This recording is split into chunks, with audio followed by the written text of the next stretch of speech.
সংশ্লিষ্টতার বিষয়ে বলেছি যে জনাব আমির হোসেন আমু তিনি 14 দলের সমন্বয়ক।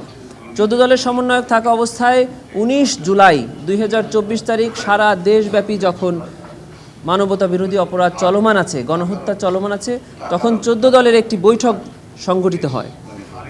গণভবনে এই বৈঠকে তিনি একজন নেতৃত্বস্থানীয় ব্যক্তি ছিলেন এবং সেই বৈঠকে কারফিউ জারির সিদ্ধান্ত হয় এবং কারফিউয়ে দেখামাত্র গুলির সিদ্ধান্ত হয় এবং পরবর্তী আপনারা 20 তারিখ থেকে দেখেছেন সারা দেশে কিভাবে নিরীহ নিরস্ত্র সাধারণ ছাত্র জনতার উপরে নির্বিচারে গুলি করে তাদেরকে হত্যা করা হয়েছে, চিরতরে পঙ্গু করা হয়েছে, অন্ধ করা হয়েছে, আহত করা হয়েছে। এখনও তারা এই শরীরে সে সকল দাগ বয়ে নিয়ে বেড়াচ্ছেন, আর যারা নিহত হয়েছেন তাদের পরিবাররা এই ক্ষত বয়ে নিয়ে বেড়াচ্ছেন। সেই সকল দায় থেকে যারা ওই মিটিংয়ে উপস্থিত ছিলেন, যারা নেতৃত্ব দিয়েছেন, যারা সিদ্ধান্ত দিয়েছেন, এই দুজন আসামি তাদের অন্যতম ব্যক্তি ছিলেন। তারা এই দায় এড়াতে পারেন না। জনাব অ্যাডভোকেট কামরুল ইসলাম এমপি ছিলেন ঢাকা নিউ মার্কেট এলাকায়। আপনারা জানেন তার এলাকাতে কি নৃশংসভাবে হত্যা হয়েছে।